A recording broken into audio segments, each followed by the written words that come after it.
Hello, everybody, and welcome to Commodity Culture, where our goal is to make you a better investor in the commodities space. My name is Jesse Day. Before we dive in, standard disclaimer: nothing here is investment advice.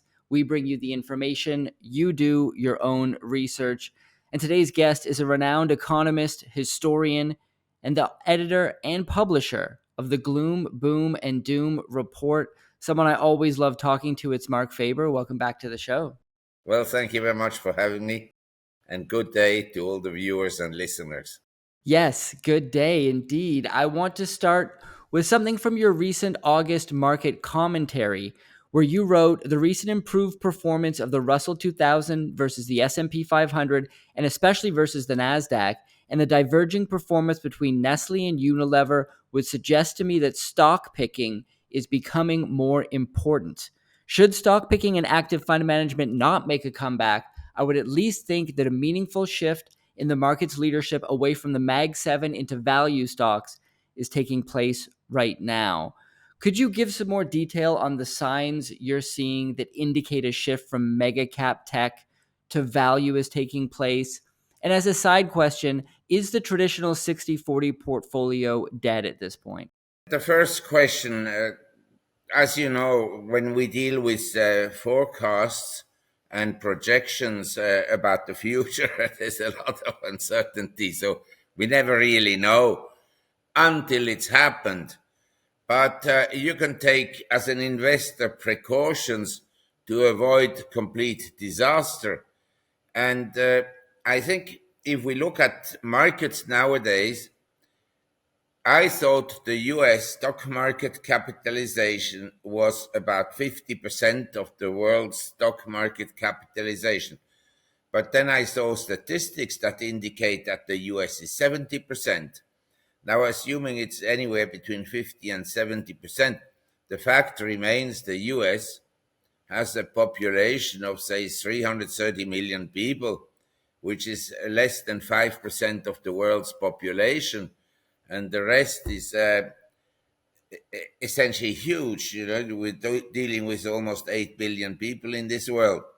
So the 330 or 350 million do not matter very much, but it would have 50% of the stock market capitalization, which would imply that the rest of the world is very inexpensive, because the rest of the world is still the region that is growing rapidly. The advanced economies of the West, they cannot grow much for the simple reason that the government has become so big and the regulatory environment so unfavorable that growth is concentrated among few players in a country.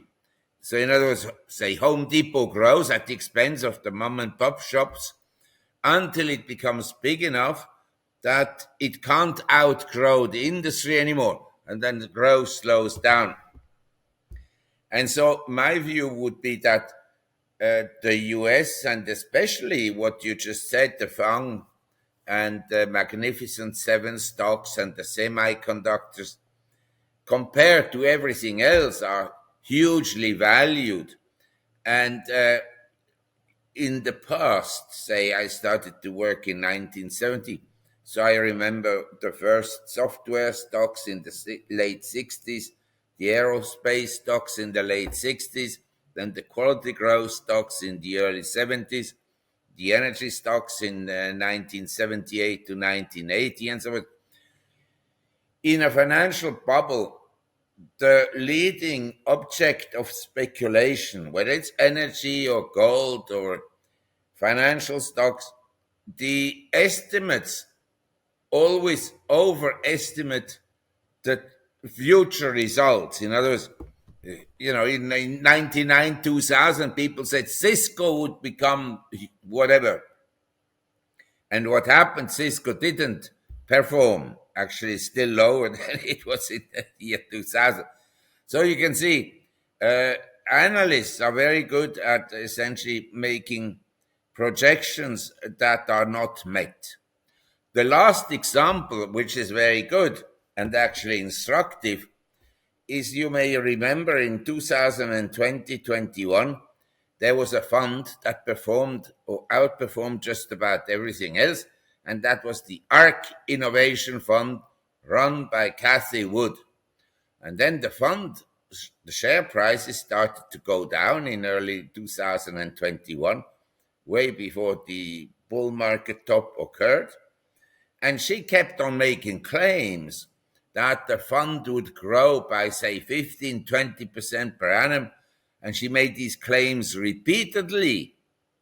And the SEC was standing by and doing nothing, which leads me to the belief that the SEC is one of the most corrupt institutions in the world. They do not protect the interest of the small investor, but of the big boys and Wall Street. But every institution eventually becomes, they are bought out by wealthy people and big corporations and so forth. And then they protect the interest of business groups, not of the small guy. Like the consumer protection agencies is a joke. They never protect the small guy on the street. So anyway, what I want to say is in a bubble, we have a financial bubble. The forecasts, the sale and earnings forecasts always overestimate because they do not take sufficiently into account new competition and new innovations. Hey guys, just a quick break to hear from today's sponsor, ARC Silver Gold Osmium. They offer personalized service and competitive prices with no minimum purchase for silver, gold, platinum, or osmium. Here's just some of the comments left on this YouTube channel about ARC SGO and owner Ian Everard. Have bought from ARC, good source and price. I cannot say enough good about Ian and his company. He is the most honest individual I could find in order to buy precious metals. If you are looking to buy precious metals, I recommend Ian at ARC Silver. He is a straight shooter. So go to arcsgo.com and contact Ian Everard today at 307-264-9441 or by email at ian@arcsgo.com, and make sure to tell him that Commodity Culture sent you. Right. And Cathie Wood, certainly not somebody I'd want to look to for investment advice. We saw a correction in the broad markets, although a small one. People were panicking on social media. The correction extended more significantly into the commodities sector, where copper, coal, uranium, oil stocks faced quite a significant downturn and are still recovering. And of course, the Nikkei notably took a major dive. I believe it was 20% or so over a couple of trading days. What are your thoughts there? Is this just a blip on the radar, or is this a sign that there's more weakness to come? Does it make you want to sit on the sidelines in cash right now? Everything is very complex in an environment of monetary inflation. And I wrote at least 3 or 4 reports recently that indicate that we are at a major turning point in the asset inflation. I define asset inflation as opposed to consumer price inflation as an inflation that essentially the Federal Reserve does not pay attention to. In other words, when home prices go up, the Fed doesn't bother to do anything about it as long as the consumer price index doesn't go up a lot.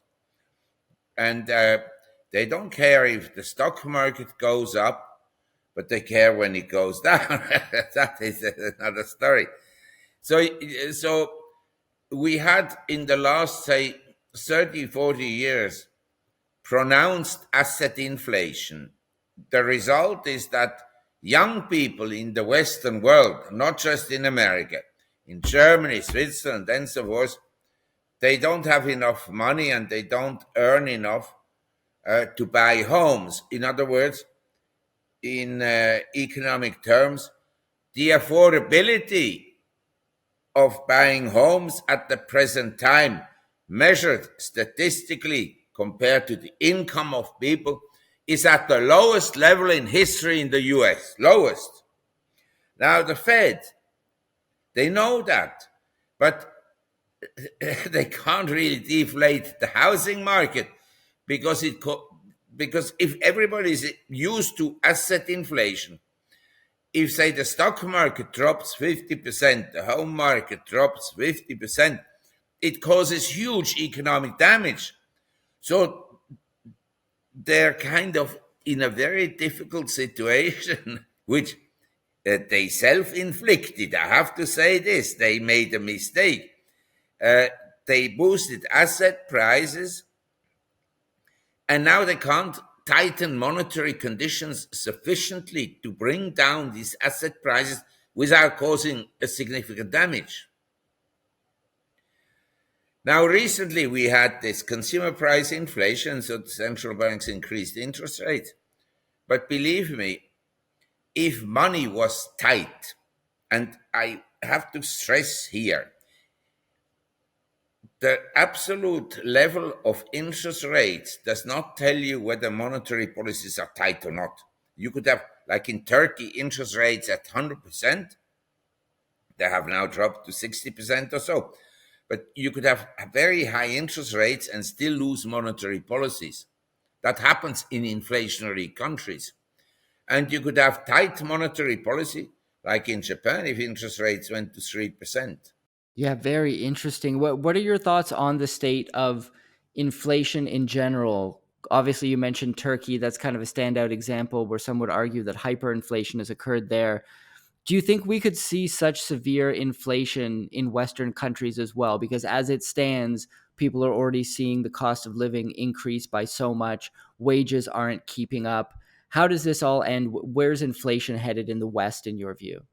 Let's look at the facts. The US has a federal debt of something like $35 trillion. The deficit annually is huge, say $2-3 trillion.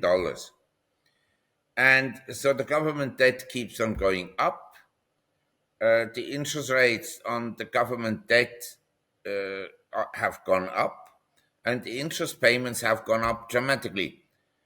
The US has three options at this stage, and I haven't even touched on the unfunded liabilities of the government and the corporate sector, because what you see as debt is as today, but not what the government owes in terms of the promises they have made to the veterans, to the firemen, the retirees, and the corporate pension funds as well.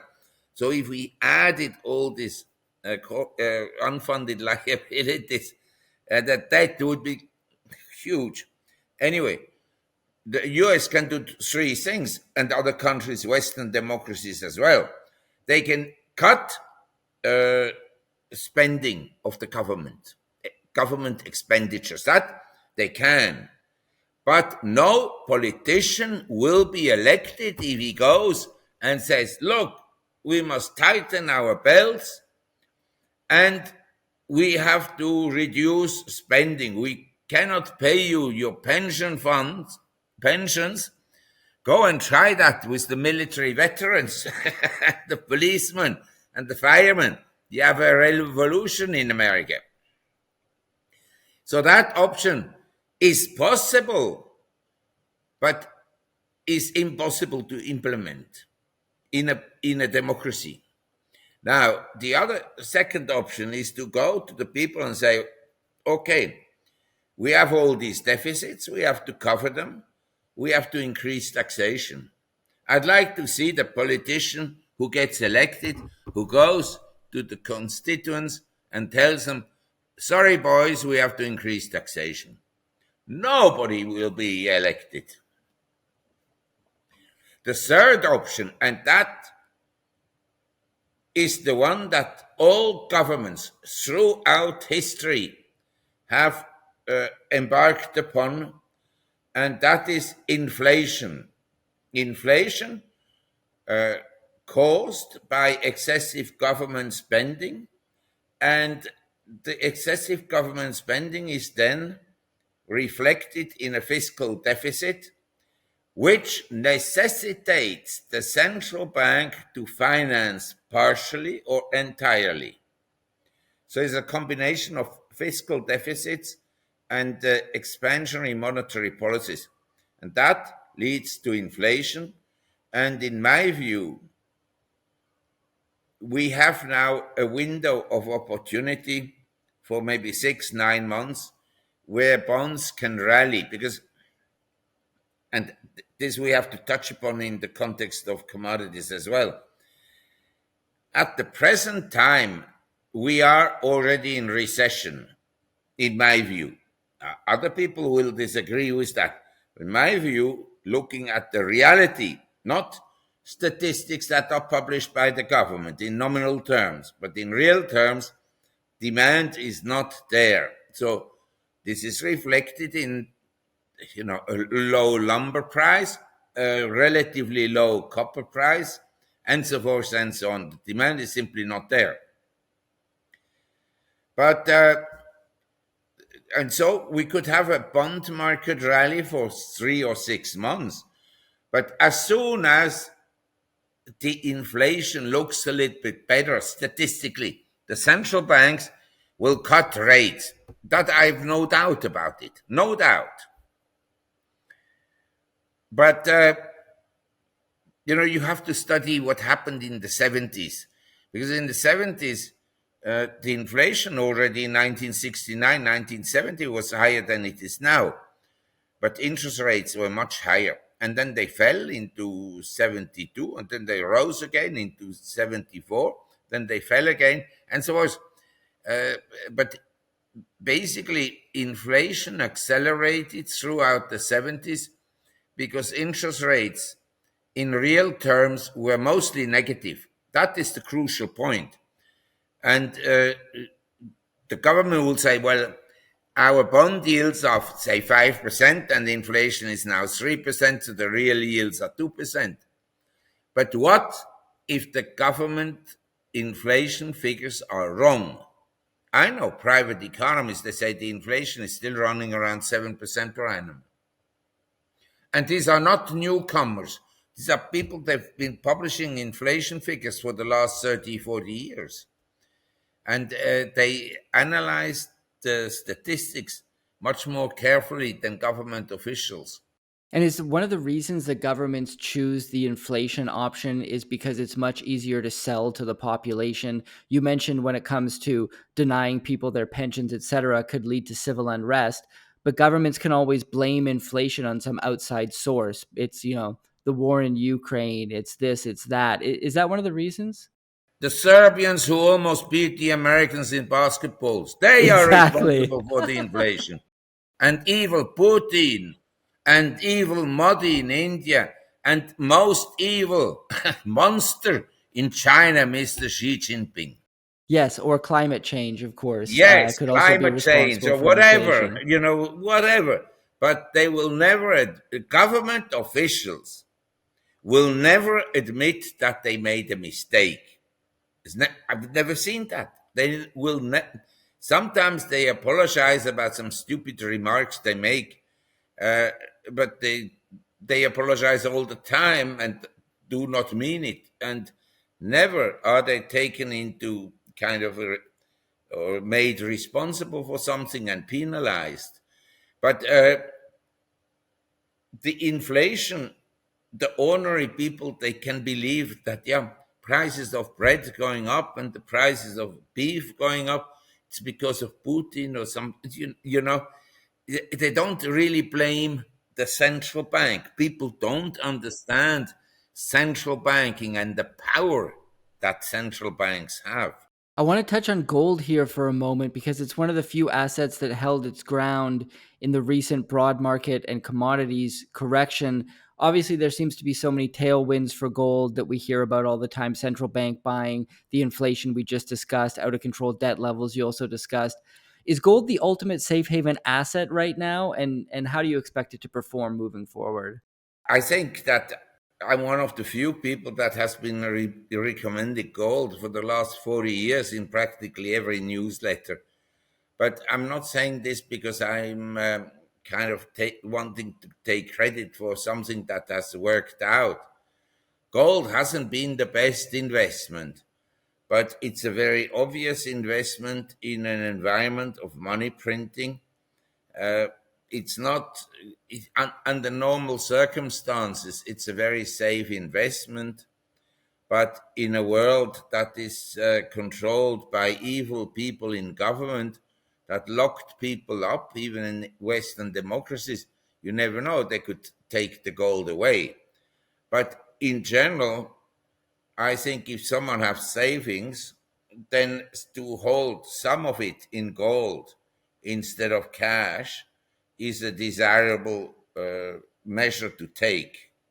Say, I have been holding gold for a very long time, and I keep on buying gold, sometimes more and sometimes less. I don't think that the gold price is all that cheap if I measure it compared to other commodities. But uh, I could make the case that gold in 1970 was at $35 an ounce. Now it's at over $2,000. So it has kept up more or less with the rate of price increases. Now, if I would look at some of the inflation uh, adjustments some private economists have made, then the price of gold is probably not all that high. If I look at the quantity of money in the world, 1970 and today, I look at the population 1970 and today, I look at the monetary reserves 1970 and today, and so forth, I could make the case that gold is actually not very expensive. But I have to say, you see, I live in Thailand. At the present time, the economy here, I wouldn't call it a depression because it's not like the black and white pictures that you see from the US depression in the 1930s. And here, nobody's ever starving. This is a country that is rich in food. But the economy is not growing. So the business is bad. So what people do when the economy is bad, they have to sell things because most households, as you know, have been leveraged up by evil consumer lending companies. It's a big business. And the first thing they sell is obviously not the car nor the motorcycle because they need that to take the children to school and they need the car to go to work and so forth and so on. They don't sell the house because they need a house to live in. So what liquidity they have, they liquidate something that has gone up. So they sell gold. Everywhere in the world, poor people are selling the gold at the present time. They're not buying. Yeah, that's a very interesting point. I want to talk about commodities a little more broadly. I spoke to both David Hunter and Henrik Zeberg recently, and they both think we're going to see a major deflationary bust where all asset classes will collapse in value. And on the other side of that will be a commodities super cycle. They're both saying unlike anything the market has ever seen. Henrik Zeberg was saying we could see up to $15,000 gold. David Hunter's talking about $500 a barrel oil, $200 silver, etc. I'm wondering what is that just hyperbole in your view? Could we see a mega commodities super cycle, however you want to put it, up ahead? What are your thoughts? I think we could see a monetary inflationary super cycle where the Fed and other central banks have no other option but to print money. Otherwise, the system collapses. And in a democracy, it's, a president gets elected for 4 years. He doesn't want the collapse to occur under him. He doesn't mind it to occur under the next president and so forth. So they keep the system alive.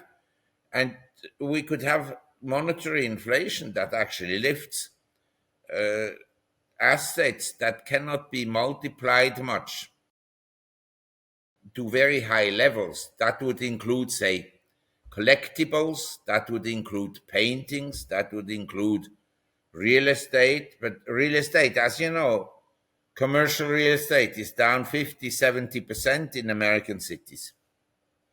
So we have to be careful because also collectibles the tastes to change. Now every modern artist is desirable, but there are so many of them, most of them will fail. So, but the idea that we could have a cycle whereby assets you cannot multiply as fast as you can print money would go ballistic. That I would agree that is very likely. Because you understand, the moment the economy turns down, the moment asset markets turn down, Wall Street will tell the Fed, you better ease monetary conditions. You know, the paymaster on Wall Street that pay the fees of the central bankers, the speaking fees and the advisory fees, they will tell them what to do. Well, we're seeing some pretty crazy things going down in the West these days. We saw a US presidential election upcoming where one candidate was nearly assassinated, the other drops out of the race. The UK police are now threatening to arrest not only people in their own country, but people overseas who dare to post on social media against what they like.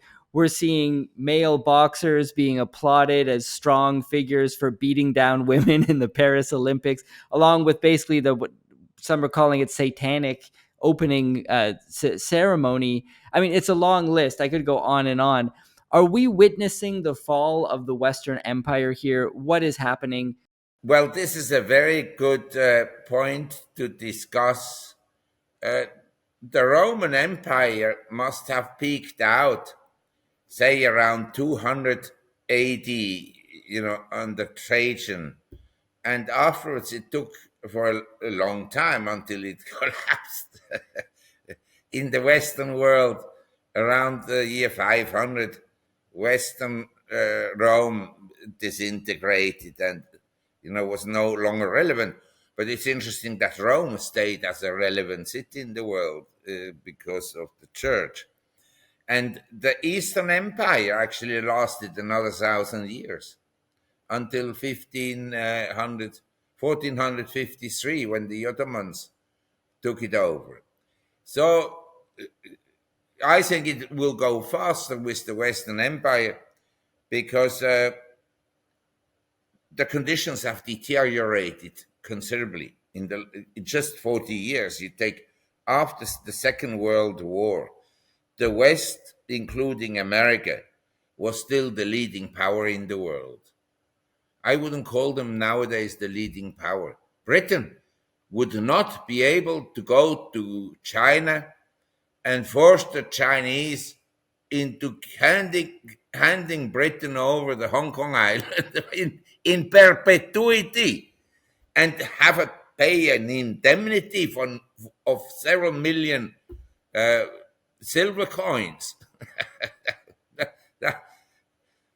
When the foreign ministers of Britain and Germany, especially Germany and France, travel to India and China and tell them about their stories about democracy and how these countries should behave and so on, the leaders of these countries, they laugh at the clowns that come from Western Europe. They laugh at them. I hope in Serbia the people also laugh at these clowns. Yes, yes, they do. I hope so. Yeah, they certainly do. That's one of the reasons why I moved here from my home country of Canada. Do you see amongst the Western nations, it appears to me, not being an expert, that America kind of stands the best chance of getting out of this mess simply because of the way that states have autonomy in many instances and how it feels like around 50% of Americans are very pro freedom, pro personal choice, and not necessarily anti-government, but anti-government overreach into their lives. What are your thoughts there? Is America kind of the one maybe standout amongst all these Western nations that's got a shot of coming out of this thing relatively unscathed? That I doubt. I doubt. But I agree with you that a lot of Americans are very independent and that they are in favor of relatively small government. But the fact is, the government has become very big. And among young people, 70% they think that the government should do more and not less. You understand? It's a very complex issue how socialism can creep into a society the silent way. The not silent way was the Bolshevik Revolution, and then, also in China, the revolution and so forth. But there are ways to bring socialism in a present way into the system, and that people then accept it because they are being bribed by the government. Social security is sort of a bribe. You bribe people, and then they vote for you, and they vote for your policies, or you subsidize companies, entire industries, then they vote for you, and that is very negative for the free market and for the capitalistic economy. I mean, if you're interested in the subject, there's a very good book. He writes in a very heavy style. The book is called Capitalism, Socialism, and Democracy.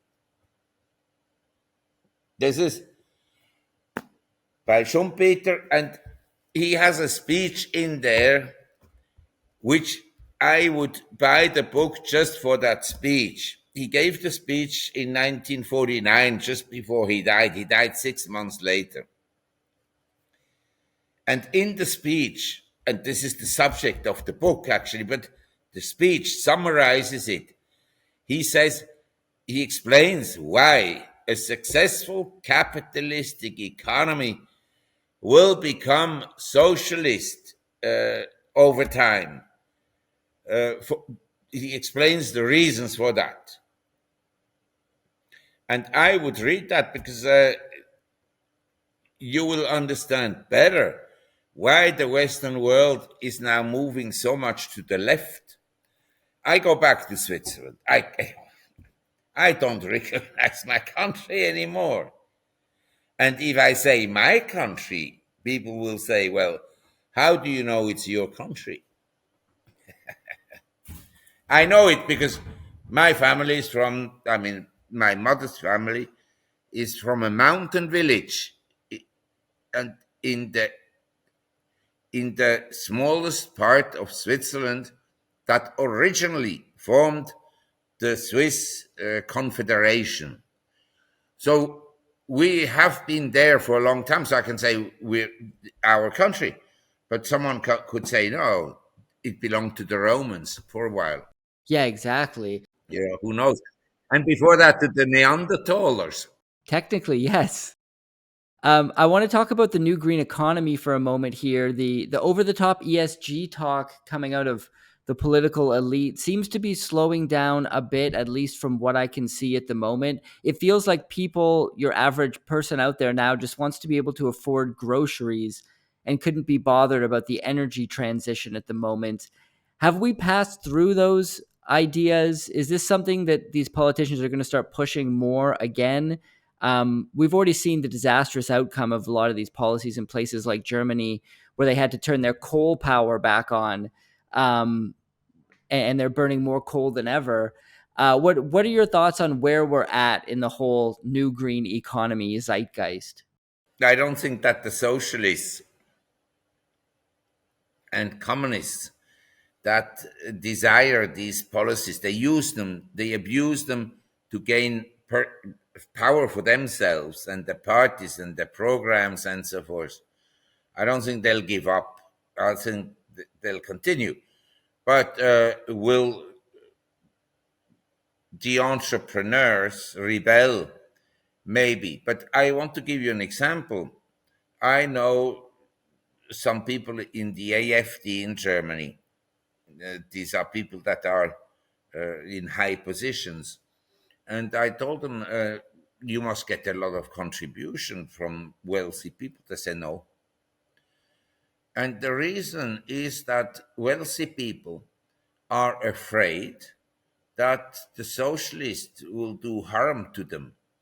You understand? My case, I'm a vocal opponent of socialists and communists and anything left. For me, even the right wing parties of, say, Switzerland, Germany, are not enough to the right. I'm far more right. In my economic philosophy, not so much in terms of racial philosophies that I'm not interested in. But as an economist, I'm very right and very market oriented, very capitalistic oriented. I think companies should go bankrupt if they're not performing, and so forth and so on. Anyway,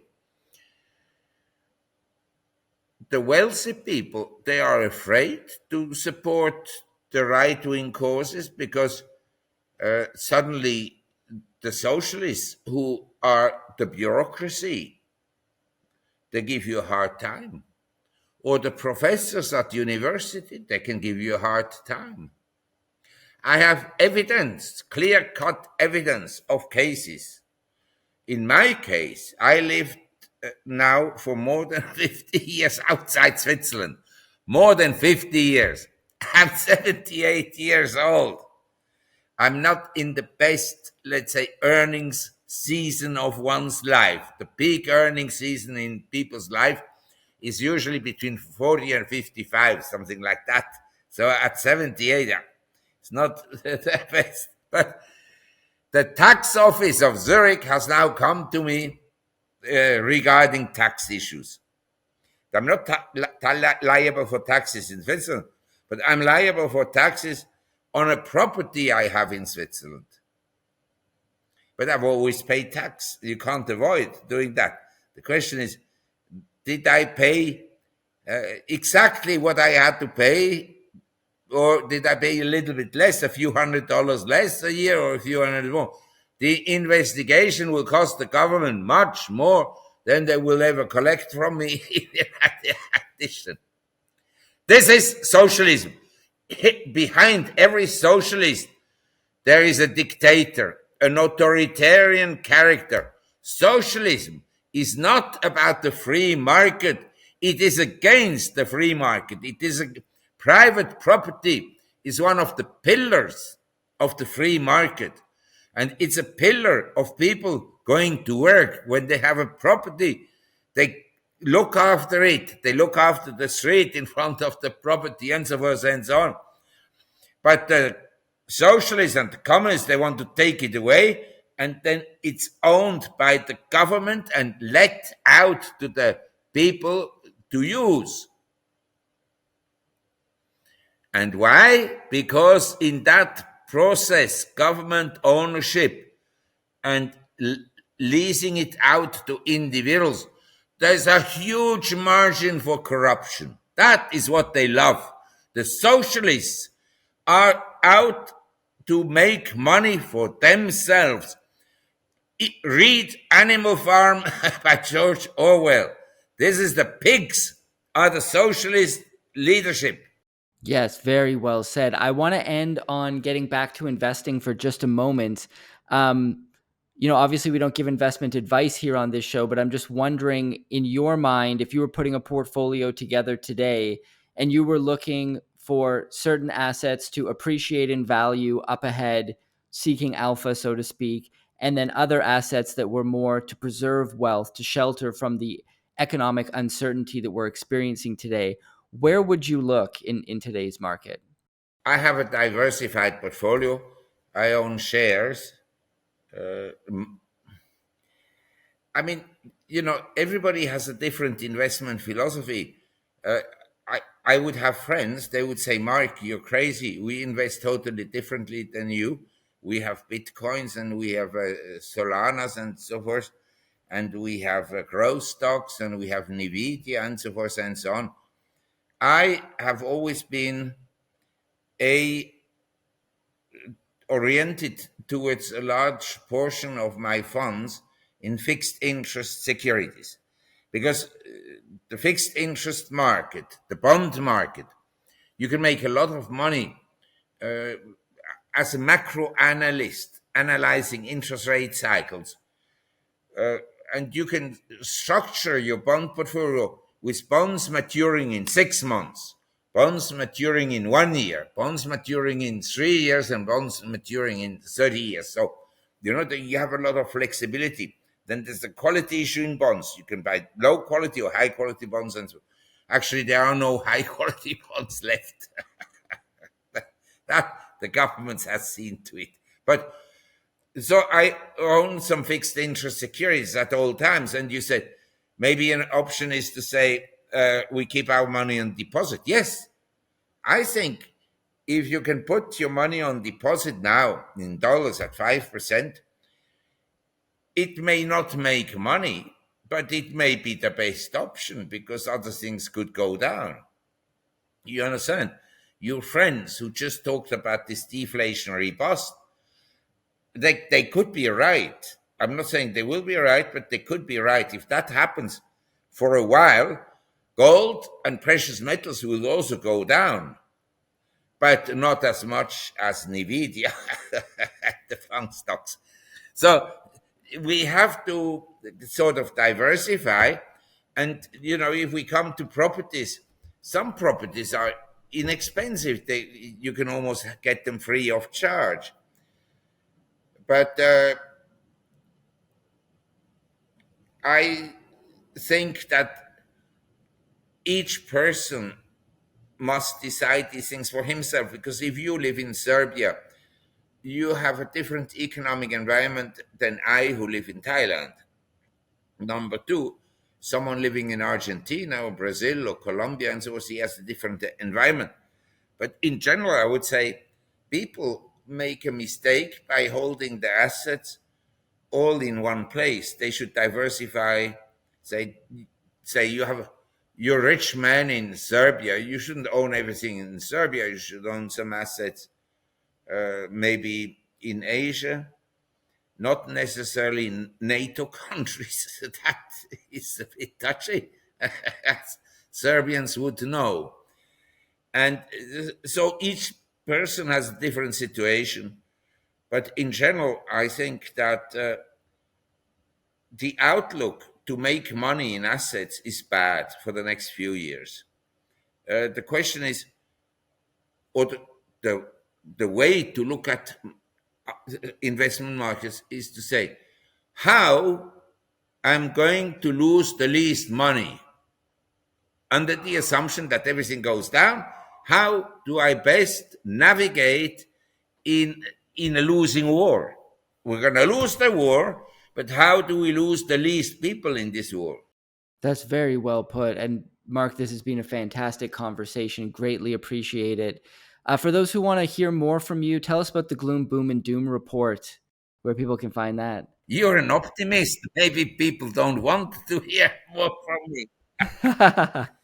No, I have a website, gloomboomdoom.com. Gloomboomdoom.com. All in one word. Great. I'll put a link in the description below for people who want to check that out. It's very kind of you, Jesse. Yeah, thank you so much, Mark, for coming on again. Great. Take care. And thank you for joining us today. As a reminder, this episode was brought to you by ARC Silver Gold Osmium. For all your precious metals needs, head to arcsgo.com and contact owner Ian Everard today at 307-264-9441 or by email at ian@arcsgo.com, and make sure to tell him that Commodity Culture sent you. And I'll see you guys in the next episode.